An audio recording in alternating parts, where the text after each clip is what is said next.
I can't control the mind and decisions of Deontay Wilder. One thing I will say, and the fans have to know, this is a guy who says he's been wanting this fight for years. Let me tell you how many approaches I've had from Deontay Wilder's team to try and make this fight. That many.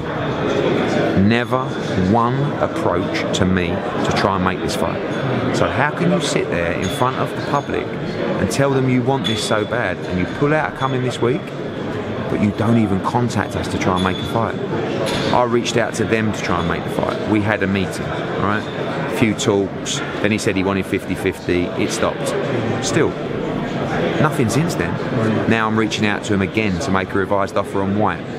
I've heard in an interview he said, I'll only fight White if I fight, you give me the Joshua fight. No problem, we can look at that. But if there's no dialogue, there's no correspondence coming back from a team negotiating, how can I take you seriously? How can I really expect that you want that fight? And again, when we made the Parker fight, the negotiations took over a month. Me and Higgins were up like all night. He's in New Zealand, it's 12 hours ahead. I'd wake up at like 3 o'clock in the morning to speak to him that night. We'd be on the phone for hours.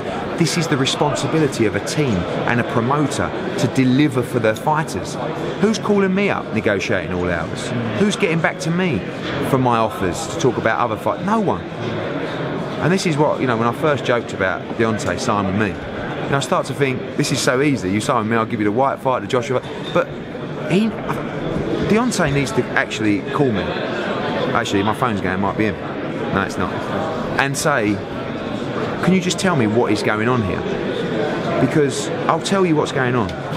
No one is trying to make this fight for you. Who should be making that fight for him? Whoever's in his team. He's got 3 managers. It's a complete mess. You've got Shirley Winkle, you've got Jay Diaz, and you've got Al Haymon. How can you have 3 teams? And then you talk about, I'm milking Anthony Joshua. My percentage compared to those 3 guys and anyone else that's taking money out of Deontay Wilder's pocket is zilch in comparison. Why do you need 3 managers? And I'll tell you something else now. Why do you think they made the Wilder-Ortiz fight? To get Deontay Wilder beat. They believed Ortiz would beat him. He just failed 2 drug tests and they still want to throw him in with him.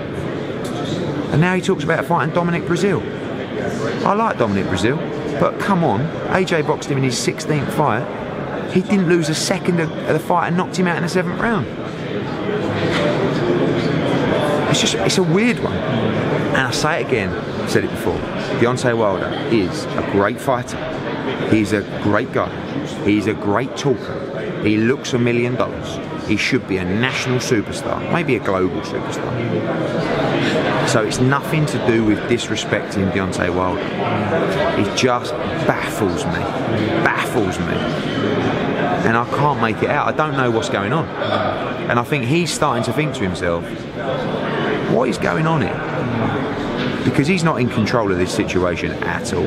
He doesn't know where he is. And I feel quite sorry for him in that respect.